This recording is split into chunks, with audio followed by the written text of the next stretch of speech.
You're spoiling everything! So I just got back from watching the new Mission Impossible movie, and wow, Tom Cruise actually did it again. I wasn't sure whether or not he was going to replicate that same success, but boy, I was wrong. Because this movie is really good. It actually has a story that's enough to get people invested. The entire plot is basically the amazing race revolving around the key that has the ability to control or destroy an AI that was originally designed to sabotage digital systems. But the inciting incident in the movie is that the AI itself went rogue.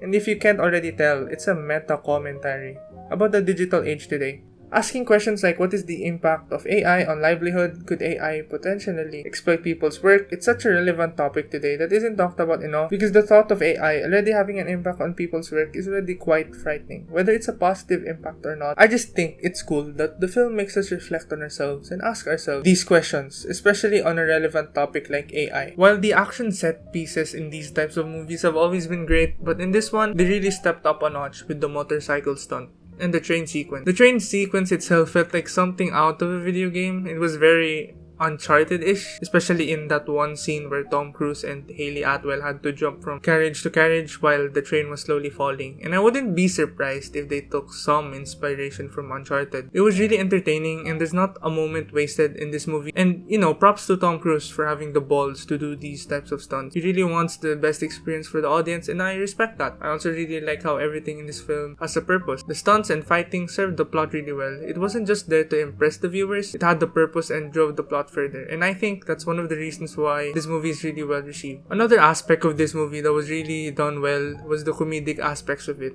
It wasn't forced. The movie wasn't forcing jokes left and right like a Marvel movie. The timing and the jokes were all natural and flowed really well into the script. And I'm actually surprised that there was a decent amount of comedy, especially in a serious movie like this, but nonetheless, it was executed really well. But if there is one thing that wasn't really executed well, was some of the new characters, like Paris and that enforcer guy that I forgot the name of. But anyways, I wish they could have been fleshed out more since they had fairly much screen time as the others, so if they're going to be in it as much, might as well give a reason why I should care about these characters, but if not, what's the point of having them around? The death of Paris was really bland to me because the movie didn't do anything to make me invested or care about her character at all. She's that typical trope in action movies where they work for the villain and is just there for the action sequences, like an external conflict. But again, if you're going to let her have this much screen time, at least flesh her out. She seems an interesting character, but she falls flat for being very one-dimensional, and there could have been so much potential with her character. While action films have always been dull to me because it's the same thing all the time, the bad guy has evil plans while the cool suave main character tries to stop him, it's just been recycled so many times in a way where it doesn't really do anything to further push the boundaries of the genre itself. And that's why I've never really cared about these types of movies. It's just cool action sequences and bland storytelling. But I'm glad the action genre has been in a resurgence in the last few years, especially with the John Wick movies, Top Gun Maverick last year, and this movie. It actually has a story worth telling that's enough to get people invested, and hey, if it's good enough, then it's worth watching it. So rating this, I'd give it a solid 8 out of 10. Let me know what you think down below, and goodbye.